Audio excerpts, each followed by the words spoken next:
maka na eziokwu dị mma okwukwu were na-ewe egwu onwe na eziokwu ụka juru ebe niile taa nwoke na nwaanyị na-aga n'ezi 70% of the people anyị na-afụ tata na-eclaim na ha bụ ndị ụka mana n'ime unu niile bụ ndị ụka unu kacha nwe anya ukwu unu kasị egbu unu kasị agwọ nsị unu kasị agwọ aja anya ukwu nke unu bụ the worst onye na-eme ọdịnala na-asọpụrụ Chukwu na-ekwu eziokwu alụ niile a na-eme n'ụwa tata bụ n'ụka coronavirus a na-ewu tata na ihe niile esi plan ya ọndụ ụka ma bishọp dị na ya ma popu dị na ya ma ụkọchukwu dị na ya ma fada dị na ya alụlụ a na unu karịrị ọ bụrụ na unu na-ekwu eziokwu na onye unu na-eso na o nwere ihe ọ na-eme megharịa nụnụ ọkwa unu si n'abalị unu afa after his likeness after nyanwa na-afụrụ unu mgbe ahụ otu si eme omume ndị isi unu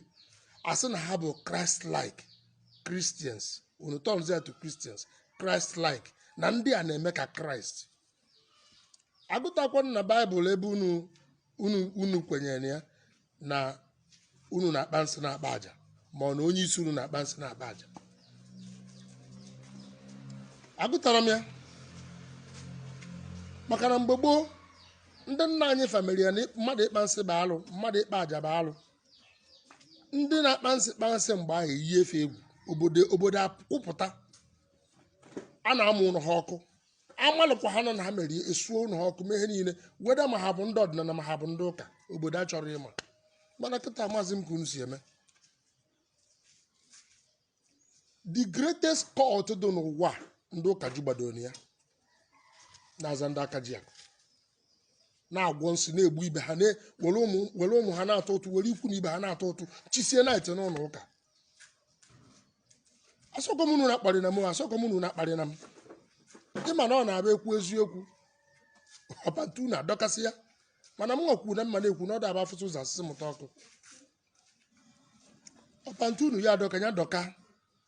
ala ya pụ unu ya pụba unu mana as long as na m nwa bụ izu otiwala dị concern mmọnwụ ndị ilo evil abụ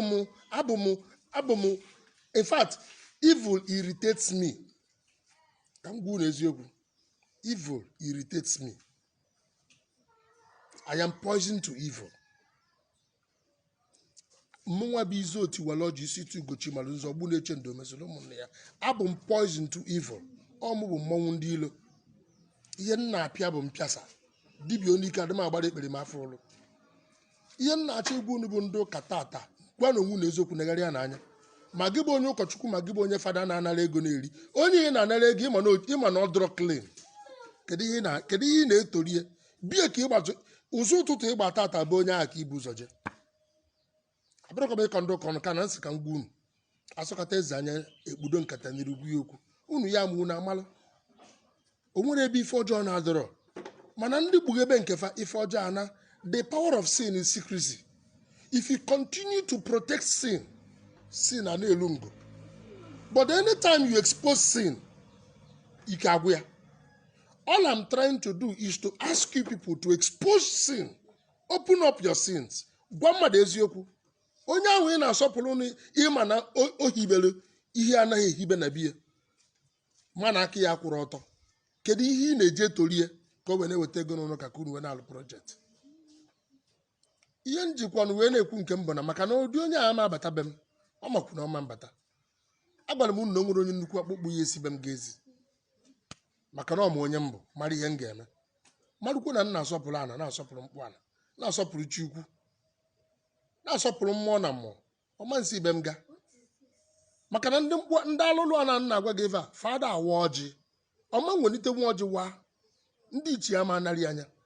o wee na-eme ejemeje ọ na-eme mana unu bụ ndị